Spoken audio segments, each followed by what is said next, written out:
मैं अपने कमरे की साफ सफाई कर रही थी कि तभी मुझे याद आया कि खाना बनाने का टाइम हो गया है। तभी मैंने सोचा कि चलो कामवाली बाई से कहकर दाल चढ़वा देती हूँ। मैंने कई बार कामवाली को आवाज लगाई लेकिन उसने सुना नहीं, इसलिए मैं गुस्से में आकर बाहर की तरफ गई तो मुझे अपने ससुर जी के कमरे से कुछ आवाज आ रही थी। जब मैंने अपने ससुर जी के कमरे का थोड़ा सा दरवाजा खोलकर देखा तो वह देखकर मैं एकदम से घबरा गई और वहां से भागती हुई रसोई घर में चली गई। थोड़ी देर के बाद जब मैं रसोई घर में खाना बना रही थी तो वहां पर मेरे ससुर जी आ जाते हैं और मेरे कंधे पर हाथ रखते हुए कहते हैं, क्या बात है बहू, तुम मेरे कमरे में ताका झाकी क्यों कर रही थी? क्या तुमने मेरे कमरे में कुछ देखा? मैंने घबराकर अपने ससुर जी की तरफ देखा और डरते हुए कहा, नहीं नहीं ससुर जी, मैंने कुछ नहीं देखा।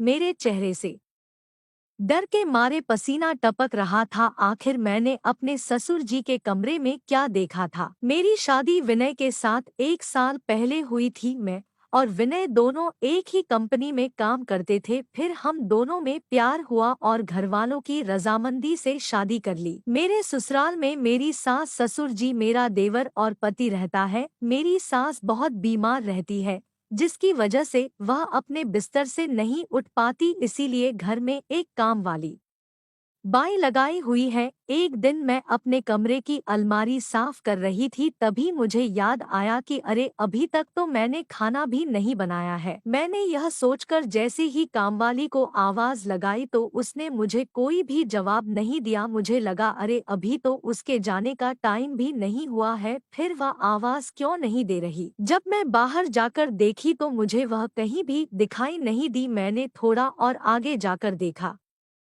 तो मुझे ससुर जी के कमरे से किसी के बात करने की आवाज आ रही थी। मैंने थोड़ा से दरवाजा खोल कर देखा तो जो मैंने देखा उसको देखकर मैं हैरान रह गई, क्योंकि ऐसा देखने की तो मैंने कभी कल्पना भी नहीं की थी। मैं डर के मारे कांपती हुई रसोई में चली गई और रसोई में खाना बनाने की तैयारी करने लगी। लेकिन खाना बनाते हुए भी मुझे ससुर जी के कमरे में जो देखा था उसी का ख्याल आ रहा था कि तभी इतनी देर में मेरे ससुर जी रसोई में आ गए और उन्होंने मुझसे कहा, क्या बात है बहू, थोड़ी सी परेशान लग रही हो? मैंने घबराते हुए ससुर जी से कहा, नहीं पापा जी, ऐसी कोई बात नहीं है। फिर मेरे ससुर जी धीरे धीरे करके मेरे करीब आए और उन्होंने मेरे कंधे पर दोनों हाथ रख लिए और मुझसे कहा, बहू क्या तुम अभी थोड़ी देर पहले मेरे कमरे के अंदर झांक रही थी? क्या तुमने मेरे कमरे में कुछ देखा था? मैंने अपने ससुर जी से डरते हुए कहा, नहीं पापा जी,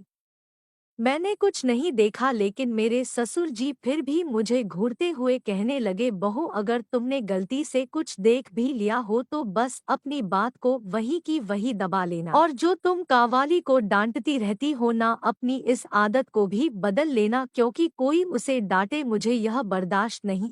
तुम समझ रही हो ना मैं क्या कह रहा हूँ? मैंने डरते हुए हाँ में सिर हिला दिया। मेरा पूरा चेहरा पसीना पसीना हो रहा था। फिर मेरे ससुर जी वहां से चले गए, लेकिन मैं उनके कमरे में जो हो रहा था उसके बारे में सोचकर अभी भी घबराए जा रही थी। पहले तो मैंने सोचा कि मैं यह सारी बातें अपने पति को बता दूंगी, लेकिन फिर मैंने सोचा कि वह मेरी बात पर यकीन क्यों करेंगे, वह तो अपने पापा की ही बात मानेंगे। लेकिन मुझे कुछ ना कुछ तो करना ही था। एक दिन मुझे ऐसा एहसास हुआ कि कामवाली और पापाजी के बीच में कोई खिचड़ी पक रही है, तो मैं चुपचाप से पापा जी के कमरे की खिड़की की तरफ गई और मैंने वहां पर अपना फोन वीडियो मोड पर लगाकर छोड़ दिया। फिर मैं दरवाजे की तरफ जाकर जोर जोर से दरवाजा पीटने लगी। मेरे दरवाजा पीटने पर कामवाली ने दरवाजा खोला। मैंने कामवाली को गुस्से में देखा और उसे हाथ से पीछे की तरफ धक्का देकर कमरे के अंदर चली गई। मैंने अपने ससुर जी से कहा, बस पापा जी अब बहुत हो गया, अगर अब आपने यह सब हरकत नहीं छोड़ी तो मैं सारी दुनिया को चिल्ला चिल्ला कर बता दूंगी, और सबसे पहले आपके बेटे को भी। तभी ससुर जी ने मुझे बहुत ही गुस्से में घूरते हुए कहा कि तुम्हारी बात का यकीन कौन करेगा? मैंने ससुर जी से कहा, मैंने विनय को यहाँ पर बुला लिया है, थोड़ी देर में आ जाएंगे और साथ ही मैंने यहाँ पर पुलिस को भी बुला लिया है। इतने में मैं ससुर जी से बात ही कर रही थी कि तभी पहले पुलिस घर पर आ गई और वह वीडियो पुलिस और विनय को दिखा दी।